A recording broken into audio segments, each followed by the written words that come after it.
پکې پیدا شي غیرت او ایثار به پکې پیدا شي خو یو خاص طریقې سره به محنت وي هغه محنت به پې کوې نو دا شیان به ترېنه پیدا کېږي او که محنت پرېښودلی شي بیا دا نه وایي چې بل محنت په پې باندې کوې بیا به چې کونه ترېنه ظلم راوځي بیا به ترېنه چې کونه غداري راوځي بیا به ترېنه رشوت ستاني راوځي بیا به ترېنه دوکې راوځي بیا به ترېنه چې کونه بېحیایي راوځي بیا به چې کونه دا خلکو تنګول ترېنه راوځي محنت ته بیا ضرورت نه وي خو دا ښېګڼو محنت په باندې پرېږده بیا به دا ټول شیان چې کونه د ده نه راوځي نو نبی علیه الصلاة والسلام مثال ورکړی چې د انسانیت مثال دا داسې ده لکه ځمکه ځمکې باندې به یو خاصې طریقې سره محنت کوي ډېر قیمتي څیزونه ترېنه راوځي او که محنت په باندې پرېږدي نو مضر او تکلیفدې څیزونه ترېنه راوځي انسان باندې به یو خاصې طریقې سره محنت کولی شي هغه محنت په بنیاد به د انسان نه ښه اخلاق ښه عقیدې ښه اعمال ښه طور طریقه ښه چې کونه قربانۍ ښه خدمتګزارۍ دا به ترېنه راوځي او که دا محنت په باندې پرېښودلی شي بیا دغه انسان ده چې هر سړی به ترېنه تنګي هر سړی به ترېنه چې کونه ژړا کوي او چې کله چې کونه مړ شي او جنازې ووځي نو هر سړی به د سوک او د راحت چې کونه هغه ساه واخلي چې الحمدلله چې الله د دغه ظالم نه چې کونه موږ وساتلو او بچې کړو هغه محنت څه شی ده زما قابل احترام دوستانو نبی علیه الصلاة والسلام په طریقې باندې محنت کول نبی علیه الصلاة والسلام محنت څه ده حضور پاک صلی الله علیه وسلم فرمایي مثل ما بعثني الله به من العلم والهدى كمثل الغيث الكثير مثال دا هغه شي چې الله زه ورسره مبعوث کړی یم مثال دا هغه شي چې الله زه ورسره رالیږلی یم كمثل الغيث الكثير په مثل د چې کومه باران ده د باران اوبو په شانتې ده نبی علیه الصلاة والسلام ته الله جوامع الکلم ورکړي وو په یوې جملې کې او په یوې ټکي کې به نبی علیه الصلاة والسلام د علومو سمندرونه بند کړه نبی علیه الصلاة والسلام فرمیل ما راوړی علم او هدایت د دې مثال داسې ده لکه اوبه اوس په دې وی جملې کې نبی علیه الصلاة والسلام د راوړي علم هدایت ضرورت هم بیان کړ نبی علیه الصلاة والسلام د دې اهمیت هم بیان کړ او نبی علیه الصلاة والسلام د دې نشتوالي نقصانات هم چې کوم بیان کړ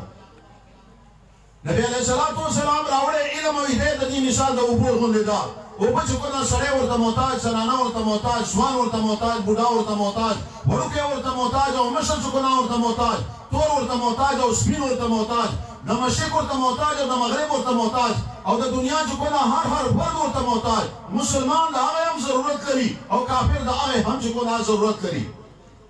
او زما قابل احترام دوستانو دا خو لا پرېږده چې ځناور ورته محتاج انسانان ځناور چې کومه ورته محتاج پرندګان ورته محتاج درندګان ورته محتاج او غرونه ورته محتاج ځمکې ورته محتاج دښتې ورته محتاج دریابونه هم چې کومه ورته محتاج او ونې ورته محتاج او بوټي ورته محتاج نبی علیه الصلاة والسلام فرمایي زما راوړی علم د دې مثال داسې ده لکه چې کومه هغه اوبو ته هر کس او هر شی محتاج نو دارنګې چې کومه ما راوړي علم ته هم هر کس او هر شی چې کومه محتاج ده وجعلنا من الماء كل شيء حي نبی علیه الصلاة والسلام راوړی علم نه الله چې کومه نبی علیه الصلاة والسلام راوړی هدایت په دې دنیا کې نه الله پاک د ځمکې یو سیکنډ لپاره هم چې کومه روغه نه پرېږدي الله یې بیا ختموي کمانې هم دا او دا وجه ده چې عالم لپاره او طالب لپاره په سړو کې چې کومه میږان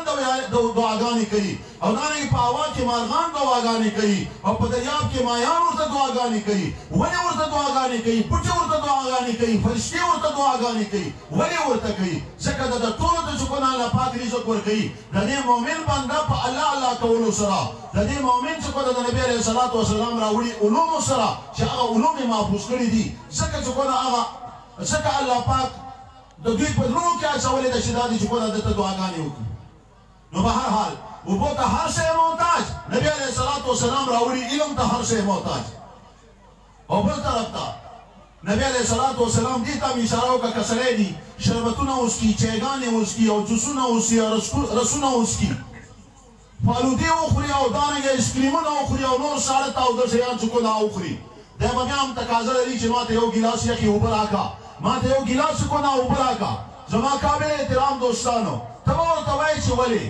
اوس دې دومره څیزونه وڅښل ته ولې اوبه غواړې نو دی به وایي چې که تنده ماتېږي یا په یو ګیلاس ساده اوبو سره ماتېږي نه په رسونو سره ماتېږي نه په جوسونو سره ماتېږي او نه په دغو شیانو سره ماتېږي حضور پاک صلی الله علیه وسلم دې ته اشاره وکړه چې تا د هر میدان تنده که ماتیږي هغه ما پر راوړي علم او ما پر راوړي هدایت باندې ماتیږي که ما راوړی علم او هدایت نه وي تا سره د قسم قسم یونیورسټیانې وي تا سره د قسم قسم چې کنه هغه کالجونه وي تا سره د قسم قسم سکولونه وي تا سره د چې کنه اکیډمیانې وي تا سره د هره اداره وي تر څو پورې چې ما راوړی علم او هدایت دی خپلې سینې ته نه یې کوز کړی تر هغه پورې چې کنه دا درته پیدا نه درکوي او تاسو ته معلومه ده چې څومره ډېرېږي هومره چې کنه ظلمونه زیاتېږي دا نور علوم چې څومره زیاتېږي هومره چې کنه ظلمونه زیاتېږي نبي علیه الصلاة والسلام راوړی علم او نبي علیه الصلاة والسلام راوړی هدایت چې څومره زیاتېږي هومره چې کنه تقوا پیدا کېږي هومره ایثار پیدا کېږي هومره چې کنه د بل خیال ساتل پیدا کېږي هومره د بل فکر چې کنه انسان کې پیدا کېږي نو رسول پاک صلی الله علیه وسلم د دې اهمیت ته اشاره وکړه چې ته هره تنده ماتې آنکه ماتې په بل شي نشي ماتولی آنکه مړوې په بل شي نشي مړولی تر څو پورې چې ما راوړی علم او هدایت دی چې ګودا مې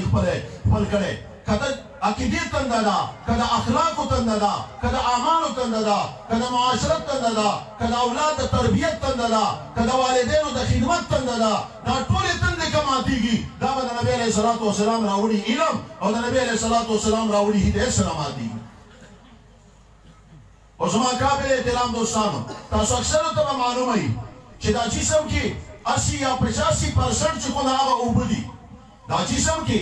80 یا 85% چې کومه هغه وایي اوبه دي نو چې دا اوبه دي او دا اوبه چې کومه په دې جسم کې ختم شي که یو سړي باندې چې کومه دستونه ولګي یو سړي چې کومه لوز موشن وشي نو دا خپې وي کار نه کوي دا لاس وي دا کار نه کوي سترګې وي کتل نه کوي غوږونه وي اورېدل نه کوي ژبه یې چې کومه وینا نشي کولی اندروني چې څومره نظام د زړه د تصور نشي کولی دماغ د تصور نشي کولی دغه خپلې خپې به دي هغه ولې نشي ګرځېدی او ولې نشي ودرېدلی دی به وایي چې ما په جسم کې اوبه ختمې شوي دي زه بیمار یم ما جسم کې اوبه ختمې شوي دي د دې وجې نه دا ټول اعضا موجود دي خو څه کار نه ورکوي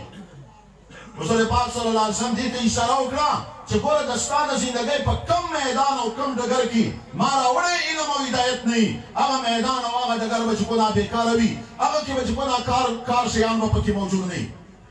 نو ما قابل احترام دوستانو نبي علیه الصلاة والسلام دغه چې کومه اهمیت او دغه ضرورت او دغه چې کومه نشتوالي نقصاناتو چې کومه اشاره وکړه چې مثل ما بعثني الله به من العلم والهدى كمثل الغيث الكثير مثال دا هغه چې الله زه ورسره لېږلی یم د دې مثال داسې ده لکه باران اوبه ته هر شی محتاج چې نه وي بیا هر شی خراب او هر شی چې کومه پژمرده او هر شی چې کومه ویجاړ نو دارنګې چې کومه نبي علیه السلام علم نه وي بیا به هم دغه مثال الله دې زمونږ او د ستاسو د نبي علیه الصلاة والسلام د راوړي علم او د راوړي هدایت چې کومه حقیقت زمونږ په زړونو کې راولي زما قابل احترام دوستانو قدر او احترام د دغه ډېر ضروري ده قدر او احترام د دغه ډېر ضروري ده او چې قدر او احترام یې نه وي نو الله پاک وایي سأصرف عن آیاتی الذین یتکبرون فی الارض بغیر الحق زه د خپلو آیتونو نه زه د خپل قرآن نه او خپل کلام نه چې کوم هغه اړوم هغه خلک چې کوم خلک تکبر کوي په ځمکه کې او کوم خلک چې کوم ځان غټ کوي چې کوم په ځمکه کې او وایي چې زه خو چې کوم داسې تعلیم یافته یم زه خو داسې ایجوکیټډ یم ما خو چې کوم داسې ډیګرۍ حاصلې کړي دي ما خو چې کوم داسې اکیډمۍ اټینډ کړي دي ما خو دا کړي دي او ما خو دا کړي دي الله وایي چې هغه به نه هغه چې کوم زه په زور باندې دې نه اړوم زمونږ یو وړوکی معصوم هغه راوله او قرآن ته یې کېنوه قل هو الله احد لس من دبلې تېر شوي چې هغه معصوم به چې کومه قل هو الله احد یادې کړي بوډا راوله او ورته کېنوه نه یادې به کي بوډۍ راوله او ورته کېنوه که نه یاد کړي یادې به کي هر سړی یادولی شي او تاسو به کتلي دي یوټیوب په دغو ډرامو باندې چې دا غټ چې کومه منیستران دي تر اوسه پورې چې کومه قل هو الله احد چې کومه صحیح نشي تېرولی او تر قیامته پورې نشي تېرولی تر څو پورې چې الله پاک طرف ته رجوع نه یې کړی او الله طرف ته انابت نه یې کړی لم یلد لم یولد وایي لم یلد ولم یولد چې کومه هغه هم سم نشي تېرولی قل هو الله احد او بل دا بل یو سړی چې لاهور کې هغه مشر ورته راغلی او تلاوت یې ورته کولی نو تاسو به کتلي چې هغه هم قل هو الله احد نشي تېرولی او دوه ځلې چې کومه د CSS امتحان ټاپ کړی ده دوه ځلې د CSS امتحان ټاپ کړی ده او دی نشي یادولی ولې نشي یادولی ځکه الله وعده ده سأصرف عن آیاتي الذین یتکبرون فی الارض بغیر الحق زه د خپلو آیاتونو نه هغه خلک په بل طرف باندې اړوم چې ځان چې کومه غټ ګڼي او په ناحقې طریقې سره غټ ګڼي زما قابل احترام دوستانو دا واړه ماشومان یادولی شي دا ساده چکونه مسلمانان یادولی شي نارینه یادولی شي او زنانه یادولی شي خو دوی ته الله دا توفیق نه ورکوي نو ما قابل احترام دوستانو دا ولې ځکه دا انعامت ده دا ولې ځکه چې دا قدر ده د دغه نعمت او د دغه انعام چې کوم دا قدر ده که دغه انعام قدر مو کولی الله به زمون په اولاد کې عالمان پیدا کړي الله به زمون په اولاد کې چې کوم حافظان پیدا کړي الله به زمون په اولاد کې قاریان پیدا کړي نو ما قابل احترام دوستانو څه معمولي نعمت نه ده څه معمولي نعمت نه ده الله پاک فرمایي که یو سړی راشي او جهنمي او دا ټوله دنیا د سرو زرو ډکه شي او دنه مطالبه وشي چې تا به د جهنم نه خلاص کړو ته دا ورکوې دی به وایي یا الله دا ورکوه